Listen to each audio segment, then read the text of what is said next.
crazy?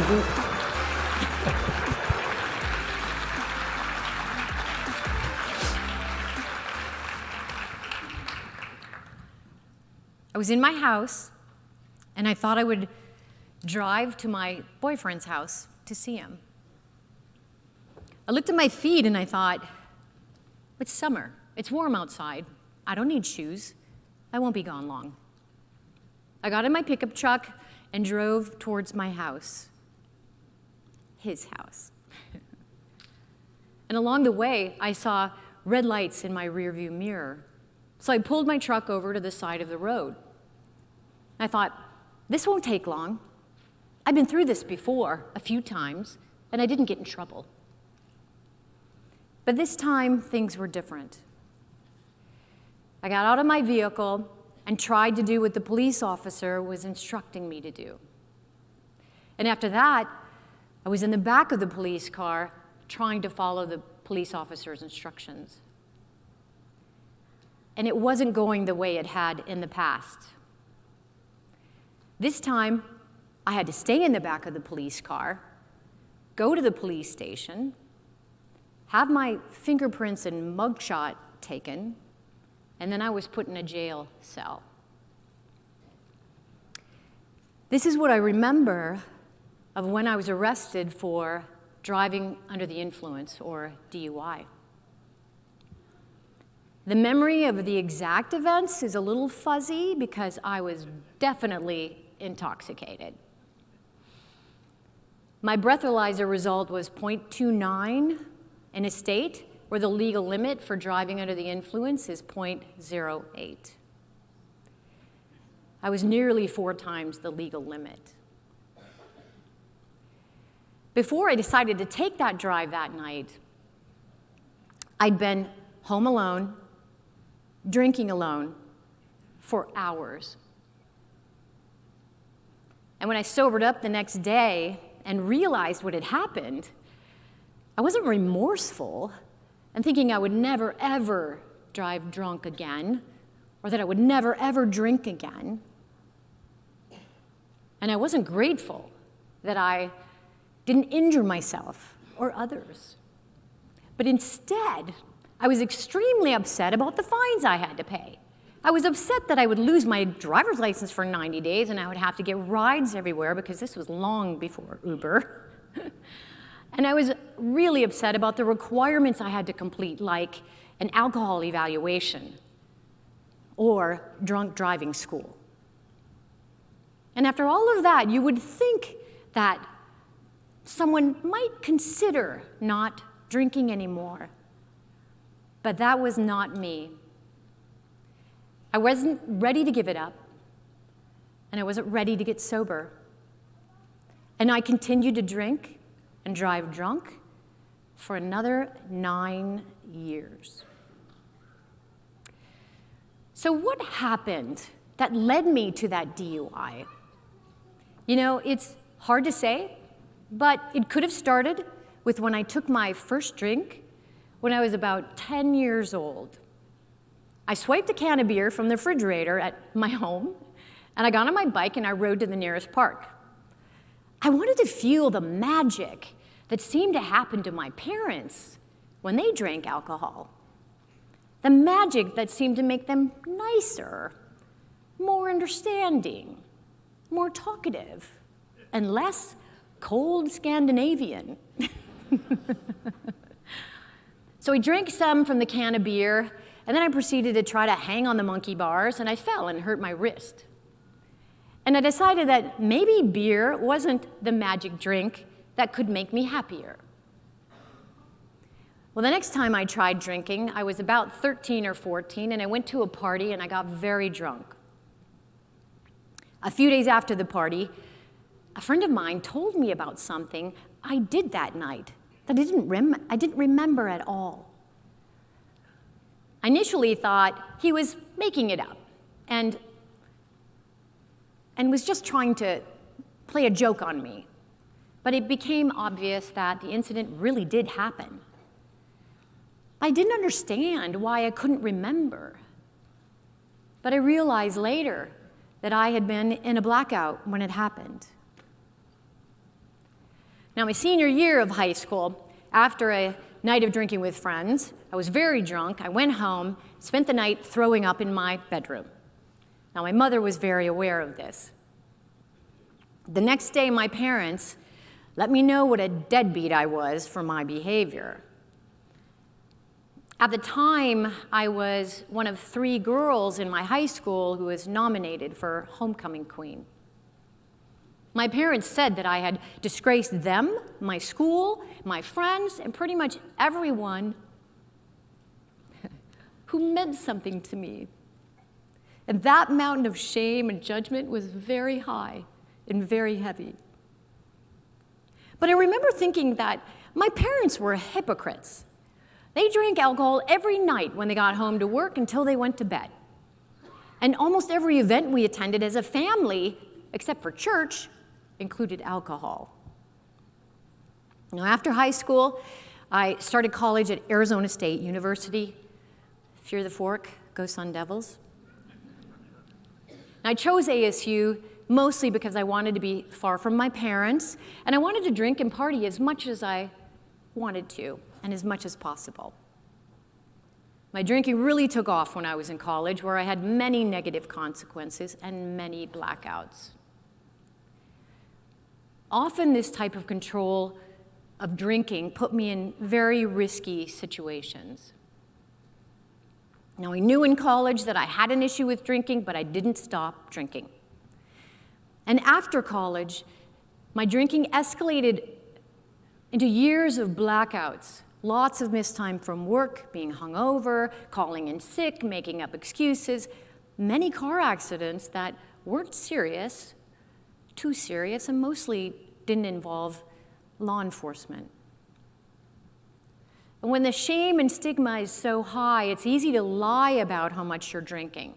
And with this disease, you start by lying to yourself even before you are lying to your friends and your family and coworkers.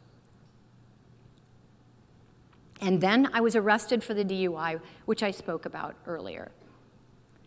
Now, at the time of the DUI, I was a human resources manager in a printing company, excuse me, that had 3 shifts of workers that worked around the clock. I was in charge of drug testing, hiring, firing, and a lot of other things. And when the notice of my DUI was printed in the local newspaper, someone from the printing company enlarged that DUI notification from the paper and printed it and posted it all over the company where I worked.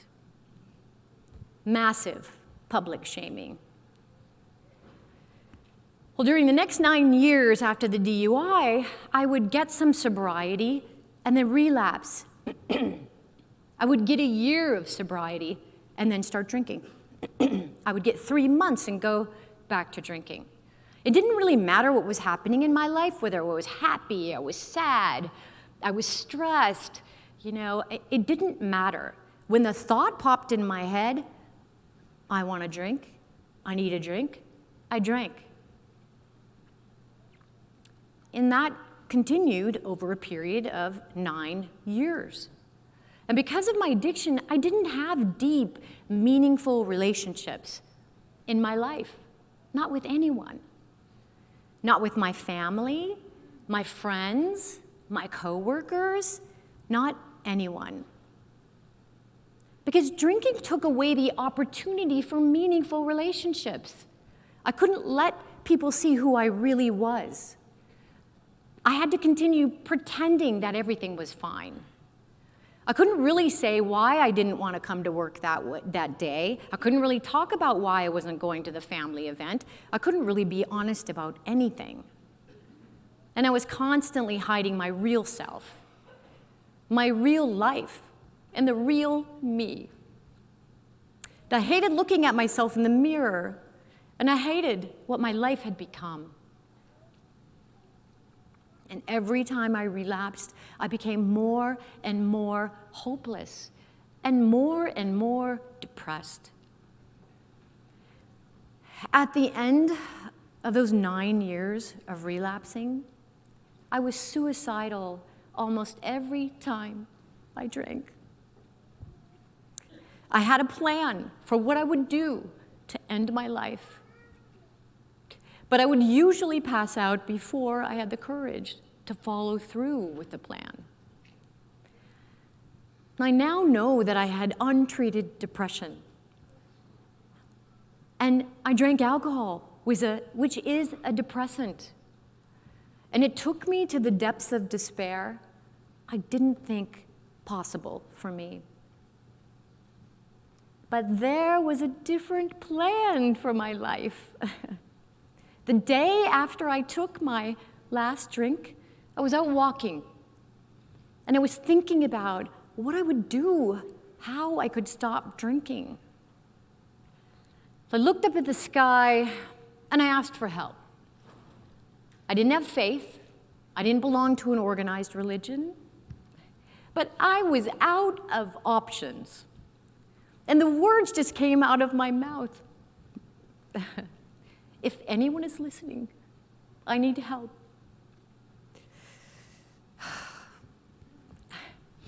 I have been sober since I uttered those words.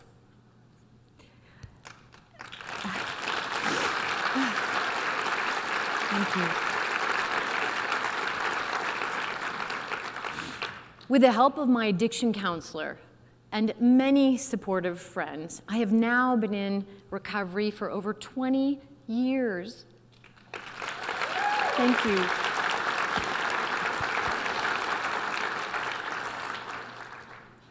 Now, early in my recovery, I learned about the brain disease of addiction. I was grateful for an explanation for why I could not stop drinking on my own and how hard it was to choose not to drink.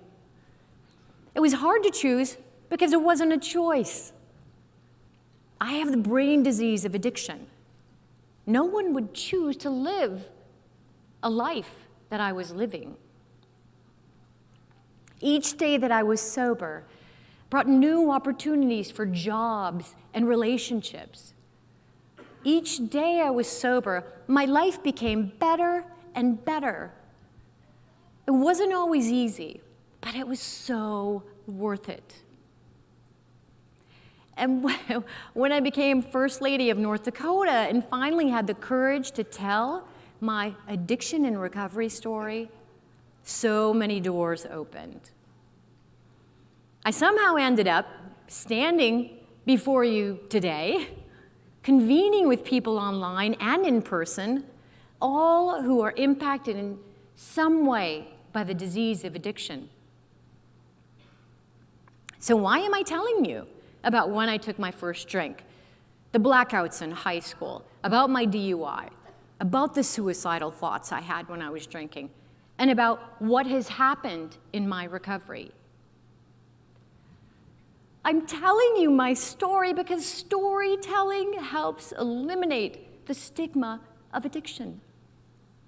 It helps people understand that addiction can happen to anyone and that people do recover and they look just like all of you and like me. I ask all of you today to join me and help eliminating the stigma of addiction. Talk about how addiction has impacted your life, whether you have lived experience, you're a caretaker of somebody who's struggling with addiction, you have a coworker that's impacted by addiction. Anyway, addiction has impacted your life. Talk about it, because by doing so, you'll be normalizing the conversation around this disease. And you'll be helping to eliminate the stigma, which will encourage more people to reach out for help. And all of you will be helping to save lives, families, and communities. When I was struggling with my addiction to alcohol, I could never have imagined what my life would be like today. I could never have imagined that I would become First Lady of North Dakota. Never. Today, I am filled with gratitude for the life I have the opportunity to live now. And that and that I didn't act on those thoughts of ending my life. And more than anything, I am so, so grateful to be Kathryn, a face and voice of recovery. Thank you.